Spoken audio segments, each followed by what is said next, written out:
वर्ग तिसरी विषय परिसराभ्यास धडा तिसरा निवारा आपला आपला या धड्याचे संपूर्ण स्वाध्याय। प्रश्न अ, काय करावे बरे? आजकाल अनेक शहरांमध्ये पक्ष्यांची संख्या कमी होत चाललेली दिसते। त्याचे कारण काय असेल? ती पुन्हा वाढायला हवी? उत्तर, पक्ष्यांना निवारे मिळवण्यासाठी झाडांची गरज आहे। शहरात वृक्षतोड होते, पक्ष्यांना घरटी बांधण्यासाठी जागा मिळत नाही। शहरातला गोंगाट, वाहनांचा धूर या साऱ्यांचा पक्ष्यांना त्रास होतो। पक्ष्यांची संख्या वाढावी यासाठी झाडे लावली व वाढवली पाहिजेत। आ, जरा डोके चालवा। 1. मुंग्या कोणत्या पदार्थांपासून वारूळ बनवत असतील? उत्तर आहे मातीच्या कणापासून मुंग्या वारूळ बनवत असतील। 2. विंचू दगडाखाली सापडतो असे का म्हणत असतील? उत्तर आहे विंचू दगडाखाली आसरा घेतो, तोच त्याचा निवारा आहे, म्हणून विंचू दगडाखाली सापडतो असे म्हणत असतील। 3. काही कबुतरे आणि पारवे जंगल सोडून मनुष्य वस्तीच्या जवळ राहायला आले। काही उंदीरही मनुष्य वस्तीच्या जवळ राहायला आले, काय कारण असेल? उत्तर, कबुतरे आणि पारवे इमारतीच्या भिंतीतील खबदाडींमध्ये आसरा घेतात। उंदीरही मनुष्य वस्तीत बिळे पोखरून निवारा करतात। या दोघांनाही मनुष्य वस्तीच्या जवळ अन्न पाणी मिळते, म्हणून ते मनुष्य वस्तीच्या जवळ राहायला आले असावेत। ई, गाळलेले शब्द भरा। 1.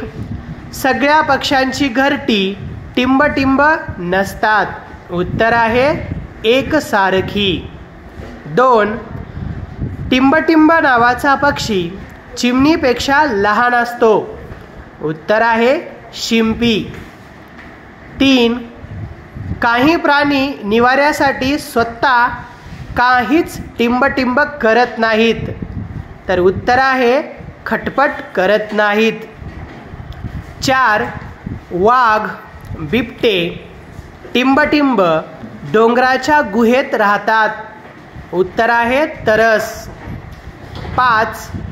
घोड्याच्या निवाऱ्याला टिंबटिंब म्हणतात। उत्तर आहे तबेला। घोड्याच्या निवाऱ्याला तबेला म्हणतात। ई, पुढील प्रश्नांची उत्तरे लिहा। 1. शिंपी पक्षी पाने शिवण्यासाठी काय वापरतो? उत्तर आहे शिंपी पक्षी पाने शिवण्यासाठी दोऱ्याऐवजी बारीक वेल वापरतात। 2. अंडी खाणाऱ्या प्राण्यांना सुगरणीच्या घरट्यात जाणे अवघड का असते? उत्तर आहे सुगरण पक्षी घरटे बांधण्यासाठी काटेरी झाडांची निवड करतो।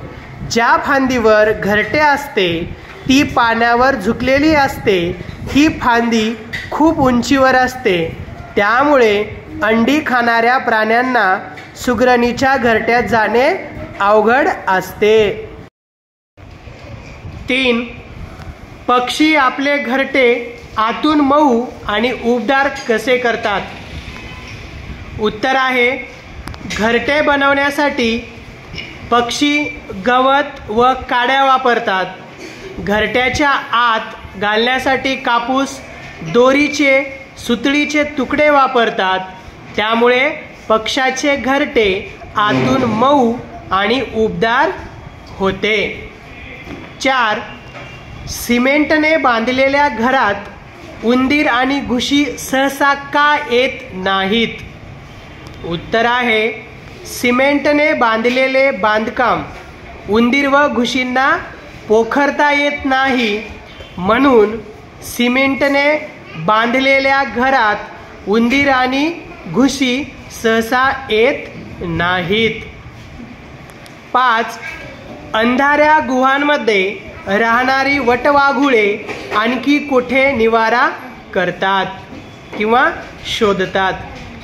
उत्तर: अंधाऱ्या गुहांमध्ये राहणारी वटवाघुळे जुन्या, पडक्या आणि ओसाड इमारतींमध्येही निवारा शोधतात.